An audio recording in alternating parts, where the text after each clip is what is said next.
Hello all, JC here, and once again, fair warning, this issue is where it kicks off. Declan Thomas is a former inmate of an insane asylum that was destroyed by fire. He has the strange ability to step inside a person's madness. Sometimes he can cure it. One day, he hopes to cure his own. If Nimble Jack doesn't get him, that is. After her shock, we see Reese and Declan out for a stroll, and Reese has thousands of questions to which our cool guy decides it's better to show than tell. You see, apart from his bizarre condition, Declan has a few more tricks. He can use madness as a door to step in the hungry world, and he can cure madness. Well, more like absorb it. But it comes at a price. He gets a little colder every time he cures someone. Back to our strange couple. Reese can't make heads or tails of this weird and somber place, as before she can process what's happening. Strange creatures begin closing in on them, drawn in by madness. But our dear Declan reassures her she is safe as he ruined the place for them, made it to cold.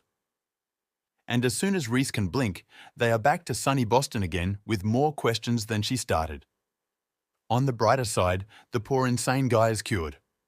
The voices stopped.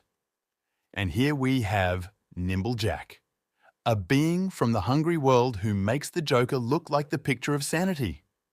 His unending hunger always driving him to seek his next meal of insanity, and a poor unlucky woman named Beth, who suffers from agoraphobia, is his next meal.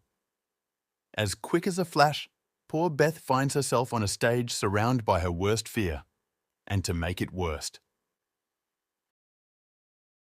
praising her ever-growing anxiety as delicious. After getting back to the real world and quenching his hunger, temporary, he picks up a familiar mouth-watering smell. Declan, overjoyed but still as evil as one gets. He tells poor Beth to keep going forward, all the way forward. In the meantime, Reese gets a tour of Declan's home away from home and a bit more insight into what horrible abuse and experiment went on behind closed doors at the asylum.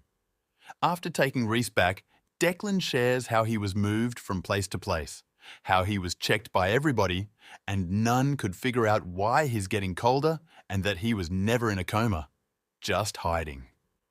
And after a gruesome image of Beth falling to her untimely death, we see the reason. Nimble Jack found him. As always, like and comment your opinions.